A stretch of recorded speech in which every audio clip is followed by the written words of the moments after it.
So you guys really know what you're talking about, and I suspect that what I'm going to talk about today should, I hope, be very obvious to a lot of you guys.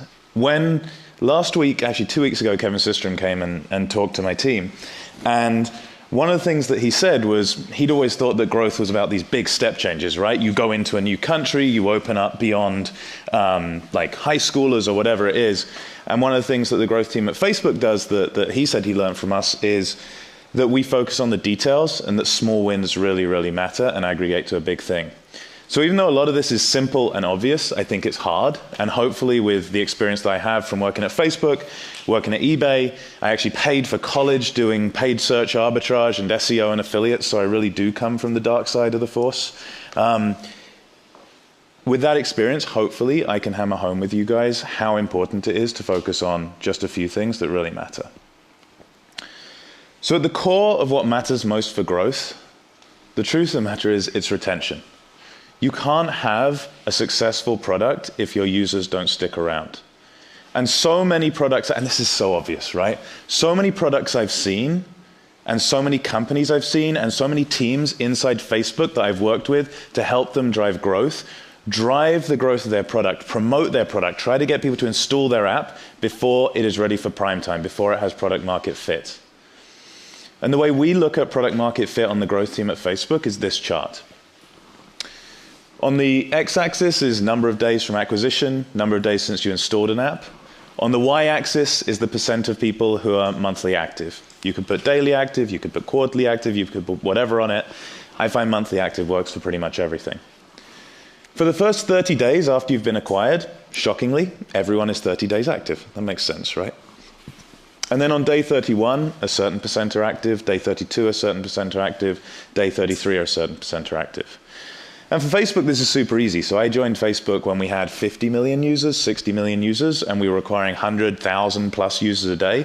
So my data set was pretty good that I was getting the chance to work with, and we as a team got the chance to work with. Actually, a guy called Danny Ferrante was a huge part of how we got really good at understanding retention and growth for Facebook, who runs our data science team now. But for the advertiser product, which we were growing at the same time, that had only launched in September 2007. And I started working on growth for our Pages product and our advertiser product in November 2007. And for that product, we had 10,000, 20,000 people who'd ever signed up. So we had a very, very small data set.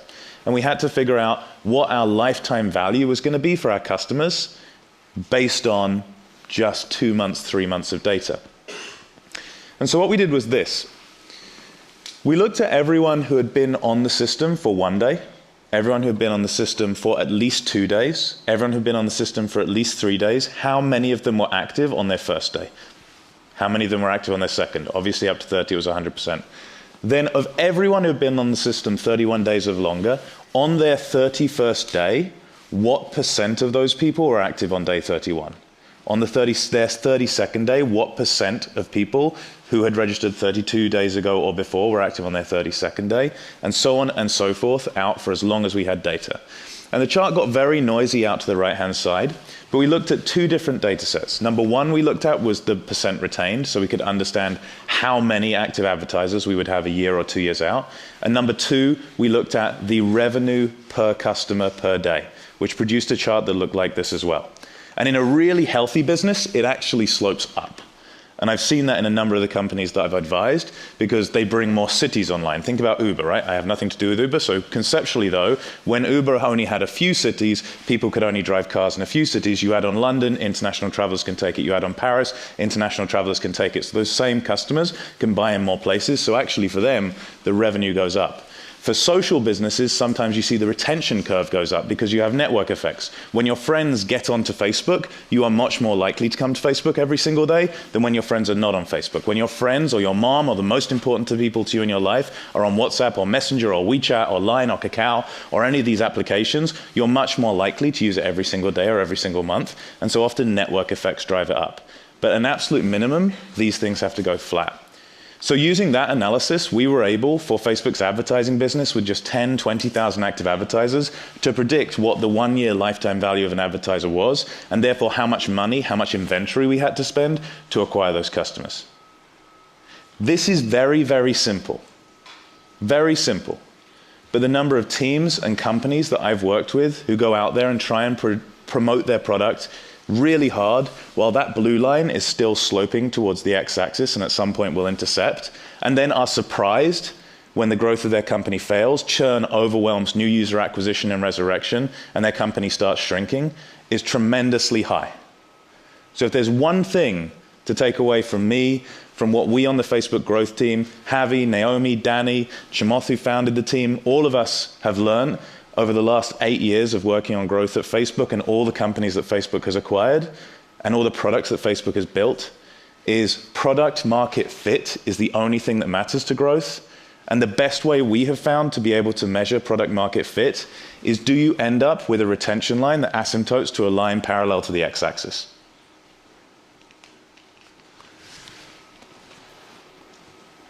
Another thing that a lot of people talk to me about is like, okay, great, so you're at Facebook, you've got all this data, you've worked at all these different companies, like, how do I know what a good retention rate is for my industry? Because for eBay, the retention rate we needed was a very different level to the retention rate we needed for advertising for Facebook, to the retention rate we needed for Facebook, right? You look at a company like WhatsApp, and WhatsApp has over, I can't even remember what the last number we announced was. Messenger has over 600 million active users, and WhatsApp has hundreds of millions too. And you can actually take a look and say how many people have smartphones, how many people have Androids and iPhones in the world. Those numbers are out there. I don't know how many outside of China is, 1.3 billion, whatever. How many people are on the internet? 2.3 billion out of China. So you can say, if everyone with a smartphone has installed Facebook, if everyone with a smartphone has installed Messenger, what percentage of them were retained? And then you know the retention rate has to be better because we haven't got everyone to install Facebook or Messenger. And I love this as an example, and it's completely gratuitous, but I absolutely love it. There's this guy, Jeffrey Taylor. Have any of you heard of Jeffrey Taylor? That is a good sign. No one has seen me give this presentation before. You have. Jeffrey Taylor is awesome. He won the Nobel Prize for Physics. He was at a college called Trinity at Cambridge, but I forgive him for that. And he was an expert in various things, quantum physics specifically. And he did this analysis using this picture that was published in, I believe it was Life magazine that doesn't exist anymore, in 1950. And it's one of the Trinity nuclear bomb tests. And there's this thing in physics, and I studied physics, and then, as I say, transitioned to the dark side of the force and became a marketer. And it's called dimensional reasoning. And what you can do is look at any physical constant or force or whatever you're trying to analyze. And in this case, you're trying to analyze power, right? And that's force times the distance over which it's worked, the energy. So newtons times meters. And you can decompose something to the basic dimensions it comes from. And so newtons is kilograms times meters per second squared. And then you add in meters. And so the metrics that add up to power are kilograms meters squared seconds to the minus 2. So how do you get mass from this? The volume of the sphere is approximately equal to the mass. And so he throws in another meters cubed. So now you've got meters cubed times meters squared over seconds to the minus 2. So you've got meters to the 5 over seconds to the minus 2. And you have a time here. And you have a distance here. And just plugging in those metrics, he was able to do two things. One, find out the force of the US atomic bomb to within a factor of 2 using just a propaganda picture. And two, find out the ratio of the powers of the most powerful US and Russian atomic bombs because both countries were publishing their data. And that was the top secret in the world. Figuring out how well Facebook retains versus eBay retains versus all the other companies out there retain as all of us publish our numbers is a lot easier than that. And so it's very important. Understand the retention of your product and then understand for the market that you're going after what good retention looks like. And that will put you in a place where you truly understand, do you have product market fit and how well positioned are you to compete in your market? And you can do it with very small amounts of data if you use that technique I showed on the first page. So product market fit matters. When I asked Keith and Ben yesterday what was probably the most valuable thing for this audience, they said it was, when do I think about building a growth team? How should I organize for growth? What should my company org structure look like to work on growth? The most important thing to know about how Mark did this at Facebook is he was the growth team for the first 50 to 100 million users. He was the growth team. We have this thing people have talked about in public called lockdown, where the company sort of basically stays in the office for a long period. We haven't had a company-wide lockdown for a long time, thank God. But the idea for lockdown came when Mark and Dustin wanted to go into a new college. And they realized they didn't have enough servers and they didn't have enough money. So they had to rewrite the data store for Facebook so that we would be able to support more users with the same number of servers. And the company just stayed there and focused. And there's a really good example in the Facebook Effect, the Kirkpatrick book, which I don't know if you guys have read. It's very good if you want to know about the early days of Facebook, where he talks about how we went into different colleges. And we would launch in every college within 50 miles of one where there was a successful competitor, win in all of those colleges, and then launch in the college in the center to compete. These were not strategies that a growth team came up with. These were strategies that Mark came up with, and Dustin came up with, and the leadership of the company came up with, way before we had a team called marketing or growth. And one thing that I see very, very regularly is CEOs dump the responsibility for growth onto some person who doesn't know that much about what's in their heart about the company, what is their goal for the company, and the company isn't ready to hire a growth team. In the early days of most companies, Series A, Series B, when you have funding, you have some level of product market fit, the only thing you should be focused on is growing what matters for your business, and that means it's the CEO's responsibility to drive growth. And you shouldn't be thinking about hiring a growth team until you have a good operating model of growth happening for your company, and then you need someone like me to come along and optimize the crap out of it. Something else that Mark did incredibly well that I can't overemphasize enough is he focused the company.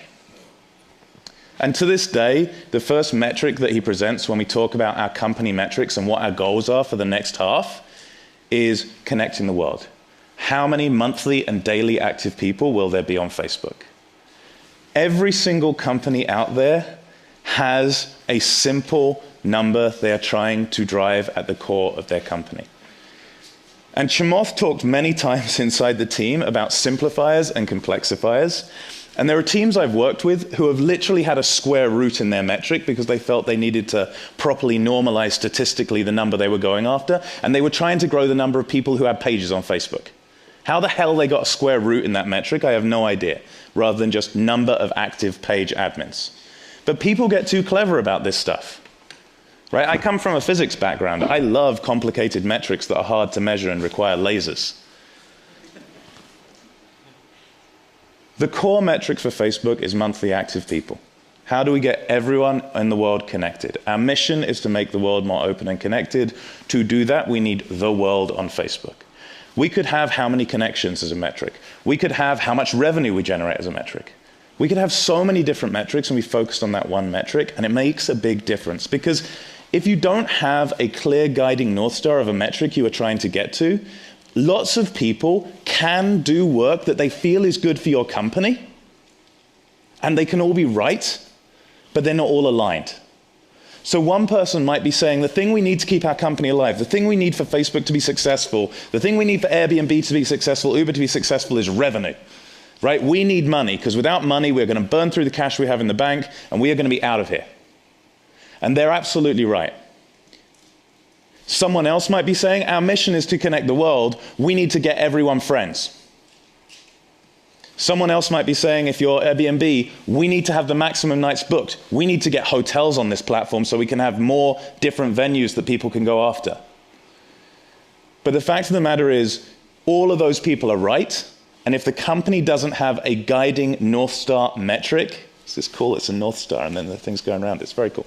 If the company doesn't have a guiding North Star metric to go after, everyone who's right will be pulling in different directions, and the entire company will go nowhere. And it will go nowhere, and it will fight itself. And so Mark had a drumbeat. MAP, MAP, MAP, MAP, and now DAP, DAP, DAP, DAP. Monthly active people, daily active people. One single metric, one single thing the whole company focuses on. So the CEO is the growth person until you have solid growth that you understand, and then you can put a team against it to optimize it. Or you've reached a scale where you can't do it yourself. And you need a clear metric so you can align the entire company behind you to all be driving in that one direction. And once you have that set up in your company, you're in a good place. Now, we created the growth team at the end of 2007, beginning of 2008, because Facebook stopped growing. And there's a number of sort of fairly public stories about that. Chamath's talked about it, Zuck's talked about it, Cheryl has. And one of the things we did when we set it up was understand what was that moment where you went, okay, I get it, I love Facebook. And for us, it was the moment when you found your friends. And we had this huge discussion internally because we saw a strong correlation between number of friends and percent active. And there was this huge conversation internally about whether it was causal or whether it was correlated. And again, the most valuable thing we did was very, very simple. And it was Zuck again, which is we had this huge fight going on between sort of data science, data analytics, engineering, product, marketing, and couldn't get to a decision and couldn't do anything. And Mark simplified down and said, get everyone to 10 friends in 14 days. And when we took on that problem, we significantly moved by a double-digit percentage the number of people who got to 10 friends in 14 days and retention. And so we clearly moved the numbers we cared the most about, but we've been arguing tremendously about whether even to move that number first. And I love the show House. Do you guys like the show House? It may be because there's a British person in it. But I love the show House, and he's got this whole thing, test by treating. Well, it turns out making that change happen was the thing that told us whether the change mattered. When we broke people you may know and growth went negative, we finally realized people you may know really mattered for Facebook's growth. And fine, every social site does it now, LinkedIn, Twitter. Keith has some excellent stories about growth at LinkedIn. He really knows this stuff very well. He's super humble.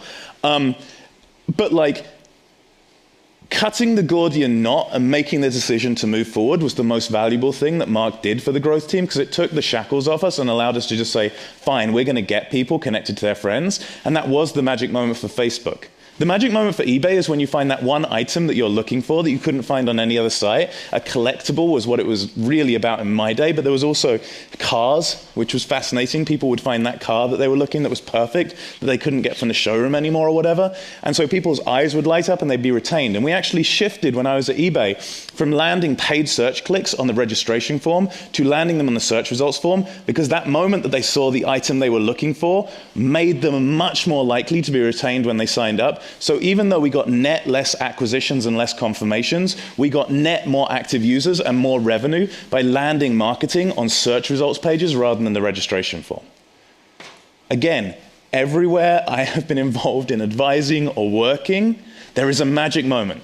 There is a thing about your product that people love and their eyes light up. And you often find that qualitatively, and then you can back it up with correlations in the data. And it's very hard to prove causally, especially when you're very small and don't have a lot of data. And people will argue and argue and argue about it. And the best way to find out if they're right is break it or make it move up tremendously, and then see what happens. So I want to give a few examples of tactics too, and then hopefully I will leave a little bit more time for questions, or Keith can kick me off the stage and get you guys to your coffee quicker. But I want to talk about tactics that really matter. But first, to pause and go over. Retention, product market fit is the most important thing for growth. The way to measure that is having solid retention. And that's the single most important thing that you need to take away from today. You can figure out the retention that matters for your market by looking at everyone else. And when you organize for growth, growth is the CEO's problem for a very, very, very long time, far further than most people think it's their problem. And if the CEO shows a clear North Star that everyone can align behind, you will have a company that drives you towards your metrics. So tactics. Marketing is a dirty word in the Valley. That's why there are now growth teams. I'm not a growth person, I'm an online marketer. I learned how to do online marketing at eBay in 2004, and that was an incredible team. There's Mike Osborne, who does online marketing at Uber right now. There's John Correll, who's president of Neiman Marcus, both the stores and the offline. Matt Madrigal, CTO of Fanatics. Chris Orton, CEO of Fanatics. There's just this amazing, Matt Ackley, CMO of Marin Software. There's this amazing group of people who blew out of the eBay online marketing team at that side, and none of us really have the same title anymore because we're kind of embarrassed. It says marketing. But in the end, growth is marketing. And so many computer scientists, product managers think this is the way the world works. You build this better product, and remember, like a 10% change in efficiency of something or whatever can be completely fundamentally game-changing in any market. You build this fundamentally better product, and then don't tell anyone about it and expect it to grow. Turns out that doesn't happen. My favorite example from the last year across all my departments, so I run analytics, online marketing, and internationalization for Facebook, and I recently took on internationalization.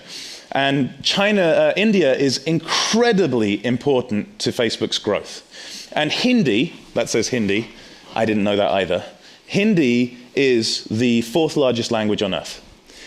And we were at this stage where Hindi was growing very, very, very, very slowly. And those are super low numbers. I took off the y-axis because I couldn't get permission to give the numbers out. But we were growing very, very, very slowly on Hindi. And then you see there's a little bump. And that bump is when we ran a banner ad inside Facebook and said, do you want to use Facebook in Hindi? So we got a little bump there, but that didn't matter. And then you see the massive angle change in that graph, where it takes off up and to the right. This is going to sound really obvious and really stupid. Most people in the developing world use crappy phones. Like they use feature phones or they use low-end Android. Those phones typically ship with English as their default locale. So we use the default locale to determine which locale we put as the default on the site, English US. We then use the next most popular languages in the country.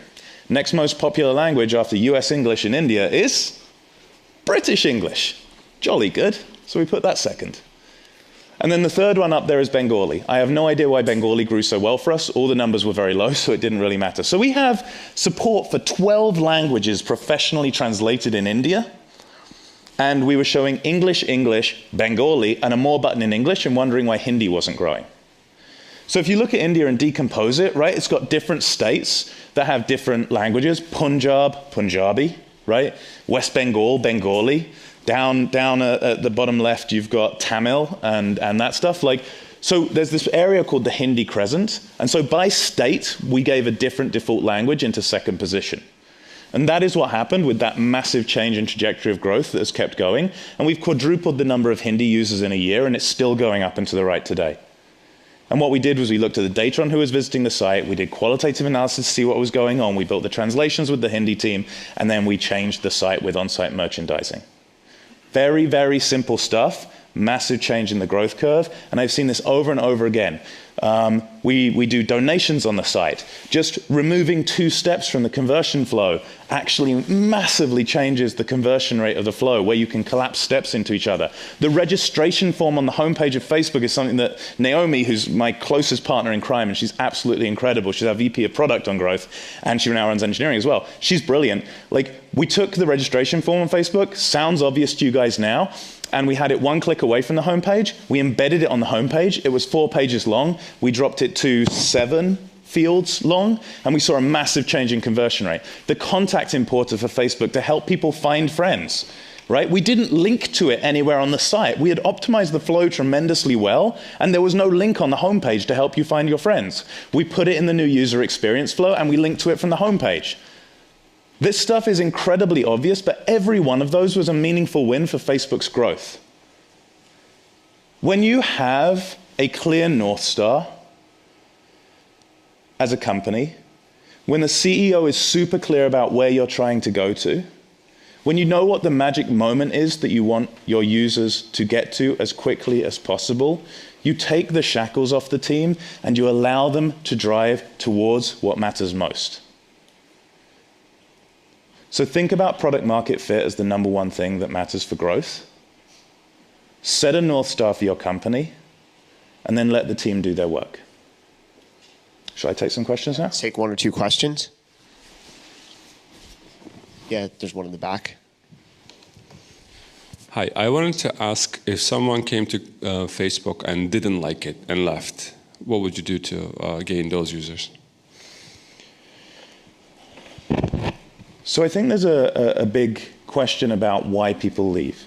And generally, folks over-index on the idea that people don't like Facebook or don't like the product or whatever and leave. Usually what happens is they don't actually see the value. They don't get to the point at which they see the value.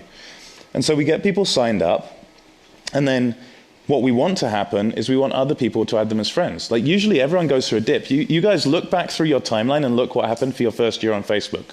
All you did was add friends. We have a product called On This Day, www.facebook.com/onthisday is the easiest way to find it.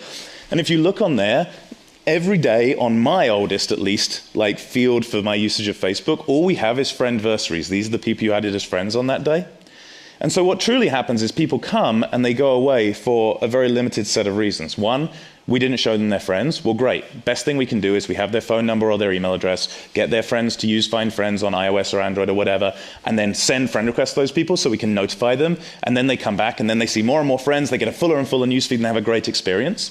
Two, we didn't confirm a credential, or in a lot of countries we can't send SMS because we have to pay for SMS, so we can't notify them when these things happen. That's a slower ramp-up curve. So often it's actually notifying them that there's an opportunity there. But that's really the main reason that people don't ramp up on Facebook. And realistically, most of leaving Facebook is not leaving, it's not ramping up. And so what we do is optimize on getting them to the magic moment and they're on the site. If they're not on the site, get someone else to send them a friend request, notify them of that. When they come back, get them more friends. And it's very focused, and we've stayed that way for 8 years, and it's really worked. Now, it's hard. On a feature phone in India, that is a lot of work, but it's still the most important thing. Next question. Oh, there's one. There's a few, actually. Have you ever changed your North Star during the course of Facebook? MAP to DAP. We want people to come back daily now.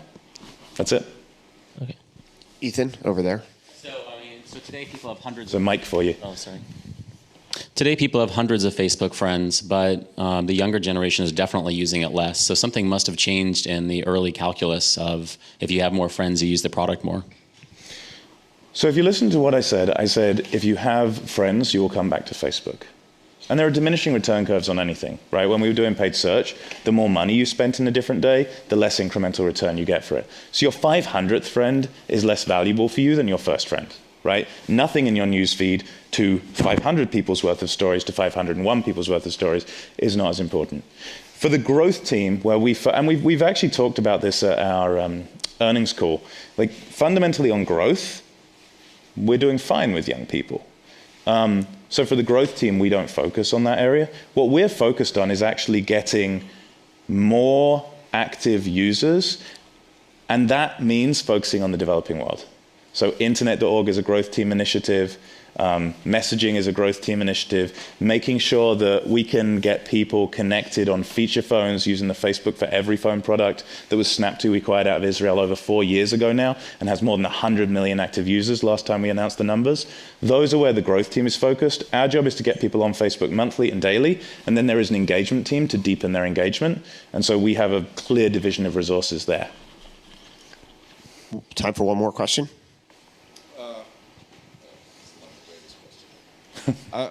So if your metric is DAP, how do you reconcile quality? Like people with 10 accounts, 20 accounts, does that not bother you? Because that would seem to throw off the metric a lot.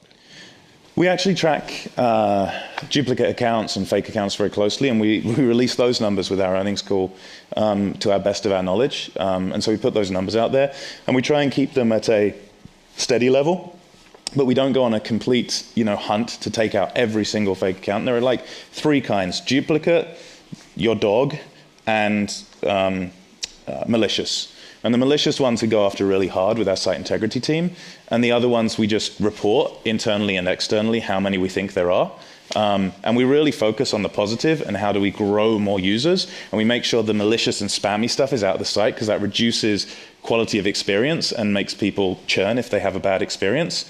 But 90% of our focus is on growing the good accounts, and then we just monitor what fake is on the site, report it, understand it, make sure it doesn't blow out proportion, but don't spend too much time on the negative, spend all our time on the positive. Thank you very much. Great. Thank you very much, Alex.